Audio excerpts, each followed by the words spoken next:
ఎస్తేరు గ్రంథము 2వ అధ్యాయము. ఈ సంగతులైన తరువాత రాజైన అహష్వేరోషు యొక్క ఆగ్రహము చల్లారినప్పుడు అతడు వష్తిని ఆమె చేసిన దానిని ఆమెకు నిర్ణయింపబడిన దానిని తలంచగా, యవ్వనులగు రాజు పరిచారకులు ఇట్లనిరి, అందమైన కన్యకలను రాజు కొరకు వెదకనగును. అందు నిమిత్తము సౌందర్యవతులైన కన్యకలందరినీ సమకూర్చి షూషను కోట అంతఃపురమునకు చేర్చి, స్త్రీలకు కాపరియగు రాజు యొక్క నపుంసకుడగు హేగే వశమునకు అప్పగించినట్లు రాజు తన రాజ్యము యొక్క సంస్థానములన్నిటిలో పరిచారకులను నియమించునుగాక. శుద్ధి కొరకు సుగంధ ద్రవ్యములను వారికిచ్చిన తరువాత రాజు ఆ కన్యకలలో దేనియందు ఇష్టపడునో ఆమె వష్తికి బదులుగా రాణియగును. ఈ మాట రాజునకు అనుకూలమాయను గనుక అతడు అలాగు జరిగించెను. షూషను కోటలో బెన్యామీనీయుడగు కీషునకు పుట్టిన షిమీ కుమారుడగు యాయీరు వంశస్థుడైన మొర్దెకై అను ఒక యూదుడుండెను. బబులోను రాజైన నెబుకద్నెజరు యూదారాజైన యెకొన్యాను పట్టుకొని పోయినప్పుడు ఇతడు యెకొన్యాతో కూడా యెరూషలేములో నుండి చెరపట్టబడిన వారిలో ఒకడు.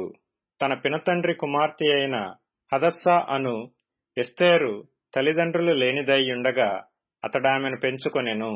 ఆమె అందమైన రూపమును సుందర ముఖమును గలదై ఇండెను. ఆమె తల్లిదండ్రులు మరణము పొందిన తరువాత మొర్దెకై ఆమెను తన కుమార్తెగా స్వీకరించెను. రాజాజ్ఞయు అతని నిర్ణయమును ప్రచురము చేయబడి కన్యకులు అనేకులు షూషను కోటకు పోగు చేయబడి హేగే వశమునకు అప్పగింపబడగా, ఎస్తేరును రాజు యొక్క నగరునకు తేబడి స్త్రీలను కాయు హేగే వశమునకు అప్పగింపబడెను. ఆ చిన్నది అతని దృష్టికి ఇంపైనది గనుక ఆమె అతని వలన దయ పొందెను.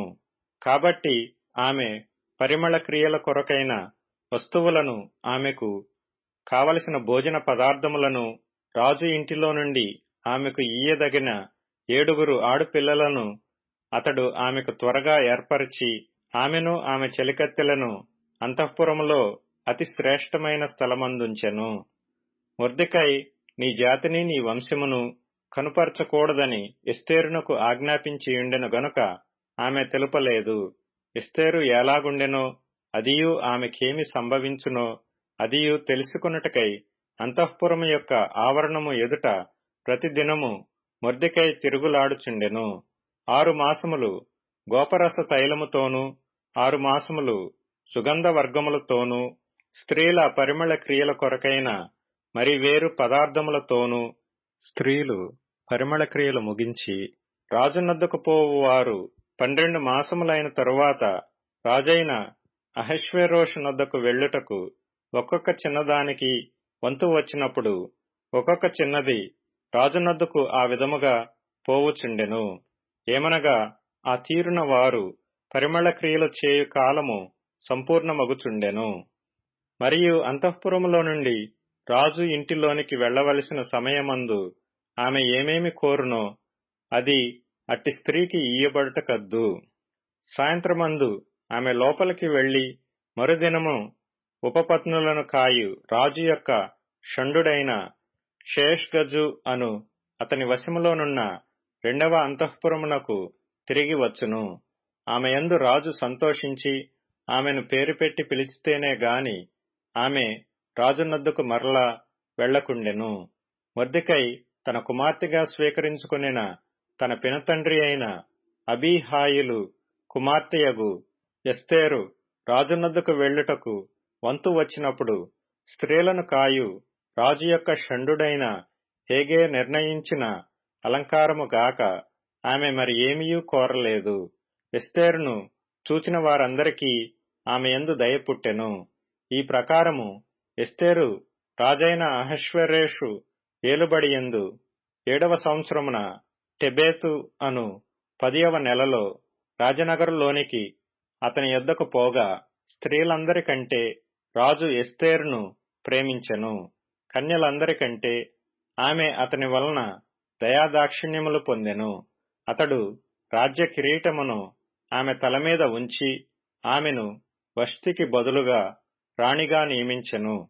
అప్పుడు రాజు తన అధిపతులకందరికినీ సేవకులకందరికినీ ఎస్తేరు విషయమై ఒక గొప్ప విందు చేయించి సంస్థానములలో సెలవు దినము ప్రకటించి రాజు స్థితికి తగినట్టుగా బహుమతులు ఇప్పించెను. రెండవ మారు కన్యకలు కూర్చబడినప్పుడు మొర్దెకై రాజు గుమ్మములో కూర్చునియుండెను. ఎస్తేరు మొర్దెకై యొక్క పోషణమందున్న కాలమున చేసినట్టుగానే ఇప్పుడును అతని మాటకు ఆమె లోబడుచుండెను.